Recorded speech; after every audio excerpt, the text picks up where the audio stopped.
നമസ്കാരം, അഖിലാണ്.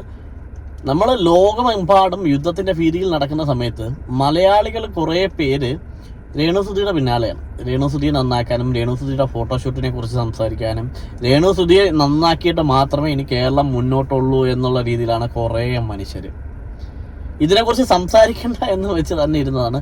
പക്ഷേ social media എന്ത് തുറന്നു കഴിഞ്ഞാലും ഇത് തന്നെ. ഇൻസ്റ്റാഗ്രാം ആവട്ടെ, ഫേസ്ബുക്ക് ആവട്ടെ, യൂട്യൂബ് ആവട്ടെ, എന്ത് തുറന്നാലും രേണുസുധി. എന്താണ് ഇവർ ചെയ്ത തെറ്റെന്താണ്? ഇപ്പം നമ്മൾ രണ്ട് വശവും പറയണമല്ലോ. രണ്ട് വശം പറയുന്നതിനകത്ത് ഞാൻ ഫസ്റ്റിൽ ചോദിക്കുന്നതിനകത്ത് ഇതിനകത്ത് അവർ ഒരു തരത്തിലും ജീവിക്കാൻ സമ്മതിക്കത്തില്ല എന്ന് പറഞ്ഞ് നടക്കുന്ന കുറേ ഓൺലൈൻ ചാനലുകളുണ്ട്. അവരെവിടെ പോയാലും അവരുടെ പുറകെ നടന്ന് അവരുടെ വായിന് എന്ത് കിട്ടിയാലും അതെടുത്ത് പോസ്റ്റ് ചെയ്തിട്ട് അതിന് ലൈക്കും കമൻറ്റും കിട്ടാനായിട്ട് നടക്കുന്ന കുറേ ഓൺലൈൻ മീഡിയ ചാനലുകളും. അതുപോലെ തന്നെ അവരെ എന്തൊക്കെ പറഞ്ഞ് പ്രകോപിക്കാവോ, അല്ലെങ്കിൽ അവരുടെ വായിന് എന്തൊക്കെ, അല്ലെങ്കിൽ അവർക്ക് വേണ്ടത് എന്തൊക്കെയാണോ അതെല്ലാം പറഞ്ഞു കൊടുക്കാനായിട്ട് നടക്കുന്ന ഒരു രേണുസുധിയും. എന്താ ചെയ്യേണ്ടത്? നമുക്ക് നമ്മുടെ നാട്ടിൽ ഇത്രത്തോളം പ്രശ്നങ്ങൾ നടന്നിട്ടും നമ്മളെല്ലാം ഒന്നുമല്ല എന്നുള്ള രീതിയിലാണ് ഇതിൻ്റെ പുറകെ നടക്കുന്നത്. അവരെങ്ങനോ ആയിക്കോട്ടെ, അവരുടെ ജീവിതം അവരെങ്ങനോ ജീവിച്ചോട്ടെ.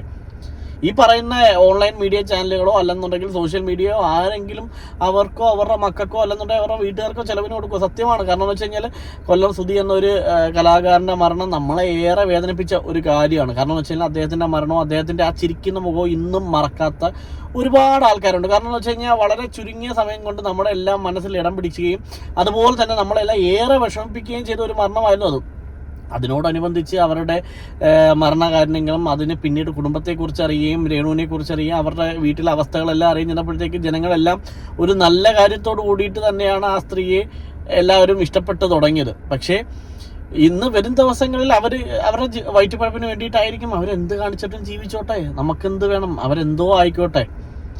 ഇത് ഈ സോഷ്യൽ മീഡിയയിൽ അവർ ഓരോന്ന് ചെയ്യുന്നതും കാണിച്ചത് കൊണ്ട് ഓരോരോ പ്രശ്നങ്ങളും കാണിച്ചുകൊണ്ട് എന്തിനാണ് അതിൻ്റെയൊക്കെ ആവശ്യം? എന്താണ്? നമുക്ക് നമ്മുടെ കാര്യം നോക്കി ജീവിച്ചാൽ പോരെ? അവരുടെ പാട്ടിന് വിട്ടേക്ക്, അവരെങ്ങനെയോ ആയിക്കോട്ടെ. ഈവൻ ഇപ്പം അവർ മോശമായിട്ട് ജീവിച്ചാൽ തന്നെ, ഇപ്പം അല്ലെങ്കിൽ അവരെന്തെങ്കിലും തെറ്റ് ചെയ്താൽ തന്നെ നിങ്ങളോട് ആരും ചോദിക്കാൻ വരുന്നില്ല. അവരുടെ വീട്ടുകാർക്ക് പ്രശ്നമില്ലെന്നുണ്ടെങ്കിൽ നിങ്ങൾക്കാണോ പ്രശ്നം? അവർക്ക് വസ്തു കൊടുത്തതിനെ കുറിച്ച് പള്ളിയിലച്ഛൻ പരാതി പറഞ്ഞോ, നാട്ടുകാർ പരാതി പറഞ്ഞോ, ചാനലുകാർ പരാതി പറഞ്ഞോ, ഇതൊക്കെ നിങ്ങൾ നോക്കണം. നമുക്ക് എത്രത്തോളം കാര്യങ്ങളുണ്ട് നമുക്ക് ചിന്തിക്കാനും പ്രവർത്തിക്കാനും, നമ്മുടെയൊക്കെ സ്വന്തം കാര്യങ്ങളുണ്ട്. അത് നോക്കി ജീവിച്ചാൽ പോരെ? പിന്നെ രേണുസുധിയോട് മറ്റേ രജിത് കുമാർ സാറ് പറഞ്ഞതുപോലെ നിങ്ങളെ വിറ്റ് ജീവിക്കാൻ നടക്കുന്നവരാണ് ഇവർ മൊത്തം. ഇവർ നിങ്ങളെ നന്നാക്കാൻ നടക്കുന്നതല്ല. പിന്നെ നിങ്ങൾ നെഗറ്റീവായിട്ടുള്ള രീതിയിൽ പ്രശംസ നേടാനോ അല്ലെങ്കിൽ പ്രശസ്തി നേടാനാണ് ഈ ചെയ്യുന്നതെന്ന് വെച്ച് കഴിഞ്ഞാൽ ശരിയായിട്ടുള്ള രീതിയല്ല. കാരണം നിങ്ങളുടെ ഭർത്താവിനെ ഒരുപാട് ഇഷ്ടപ്പെടുന്ന ആൾക്കാർ ഇപ്പോഴും ഉണ്ട്. കാരണം ആ ഒരു പേരൊരിക്കലും കളന്ന് കുളിക്കരുത് എന്ന് തന്നെയാണ് രജിത് സാറും പറഞ്ഞത്. അല്ലെന്നുണ്ടെങ്കിൽ നിങ്ങളെ ഇഷ്ടപ്പെടുന്ന ഇപ്പോഴും ആൾക്കാർ പറയുന്നതാണ്. നിങ്ങളെ ഇഷ്ടപ്പെടുന്ന ഒരുപാട് ആൾക്കാർ ഇപ്പോഴും ഉണ്ട്. അവരെല്ലാം പറയുന്ന കാര്യം ഒന്ന് തന്നെയാണ്, നിങ്ങളോടുള്ള ഒരു ഇഷ്ടവും സ്നേഹവും നിങ്ങൾ തന്നെ കളയരുത്. കാരണം ഈ പുറകെ വരുന്നവരോട് വേണം നിങ്ങൾക്ക് മൗനം പാലിച്ച് നിങ്ങൾക്ക് പോകാം. നിങ്ങൾ അഭിനയിക്കുകയോ അല്ലെങ്കിൽ ഫോട്ടോഷൂട്ടിന് പോവുകയോ ബാക്കിയുള്ള എന്ത് കാര്യങ്ങളും ചെയ്ത് നിങ്ങൾക്ക് ജീവിച്ചു. പക്ഷേ ഇവരുടെയൊക്കെ വായി പോയി നിങ്ങൾ എന്തിനാ ആവശ്യമില്ലാത്ത കാര്യങ്ങൾ പറഞ്ഞ് ഇങ്ങനെയുള്ള കണ്ടന്റ് ക്രിയേറ്റ് ചെയ്യുക, അതോ ഇങ്ങനെയുള്ള കണ്ടന്റിലൂടെ അല്ലെങ്കിൽ ഇങ്ങനെയുള്ള നെഗറ്റീവിലൂടെ മാത്രമേ നിങ്ങൾക്ക് കയറി വരാൻ പറ്റത്തുള്ളൂ എന്നുള്ളൊരു ചിന്ത നിങ്ങളുടെ മനസ്സിൽ കൂടിയോ? എന്ത് തന്നെ ആയാലും ഇതിനെ രണ്ട് പുറമുണ്ട്. ഞങ്ങൾ പറഞ്ഞു, നിങ്ങൾ നല്ലതായിട്ട് നടന്നാലും നിങ്ങൾ ചീത്തയായിട്ട് നടന്നു കഴിഞ്ഞാൽ ഇതിനെ രണ്ടും നമ്മുടെ കേരളീയർ എടുക്കുന്നത് വേറെ രീതിയിലായിരിക്കും. അതുകൊണ്ട് മാത്രമാണ് ഇത്രയൊക്കെ പ്രശ്നങ്ങൾ നടന്നിട്ടും നിങ്ങളെക്കുറിച്ച് മാത്രം അല്ലെങ്കിൽ നിങ്ങളെ ഇങ്ങനെ മീഡിയാസ് വേട്ടയാടിക്കൊണ്ടിരിക്കുന്നത്.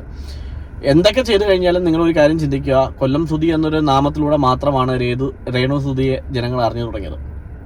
ആ വ്യക്തിയുടെ നാമത്തിന് മോശമുണ്ടാക്കുന്ന രീതിയിലോ അല്ലെങ്കിൽ ആ വ്യക്തിക്ക് നാളെ ഒരു സമയത്ത് അവരിൽ നിന്ന് മോശമാണെന്നുള്ള രീതിയിൽ കേൾക്കുന്ന കാര്യങ്ങൾ ഉണ്ടാകരുത് എന്നാണ് ഓരോരുത്തരും ആഗ്രഹിച്ചു കൊള്ളുന്നത്. മീഡിയാസ് ആയിട്ടുള്ളവരും അല്ലെങ്കിൽ സോഷ്യൽ മീഡിയ അല്ലെങ്കിൽ യൂട്യൂബറും അവർ ഈ ഒരു കാലഘട്ടത്തിൽ നിങ്ങളെ ഓർക്കും, നിങ്ങളെ കാര്യങ്ങളെല്ലാം കഴിയും. അത് കഴിയുമ്പോഴത്തേക്ക് നാളെ വേറെ ഒരു കണ്ടന്റ് കിട്ടുമ്പോൾ അല്ലെങ്കിൽ വേറൊരു കാര്യം കഴിയുമ്പോഴത്തേക്ക് അവരുടെ പാട്ടിന് പോയിക്കോളും. പക്ഷേ നിങ്ങളുടെ ജീവിതമാണ്, നിങ്ങൾക്കുണ്ടാകുന്ന ചീത്തപ്പേര് ഒരിക്കലും പോയില്ല.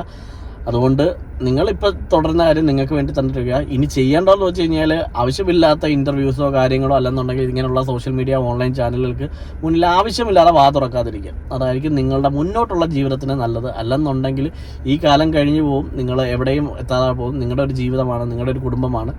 അതിന് വേണ്ടിയിട്ട് ശ്രമിക്കുക. ഇത് എൻ്റെ മാത്രം അഭിപ്രായമല്ല, പൊതുവേ നിങ്ങളെ സ്നേഹിക്കുന്ന അല്ലെങ്കിൽ കൊല്ലം സുധി ഇഷ്ടപ്പെടുന്ന ആൾക്കാരെല്ലാം പറയാൻ ആഗ്രഹിക്കുന്ന ഒരു കാര്യം ഞാൻ പറഞ്ഞു എന്ന് മാത്രമേ ഉള്ളൂ. രണ്ട് വശവും പറയാനുള്ളൂ. നിങ്ങളുടെ ഭാഗത്തും തെറ്റുണ്ട്. ഈ മീഡിയാസിൻ്റെ കാര്യം അവർക്ക് കുറച്ച് കാലത്തേക്ക് നിങ്ങളെ വെച്ചൊരു ആഘോഷമാക്കുക, അത്ര മാത്രമേ ഉള്ളൂ. നിർത്തുന്നു.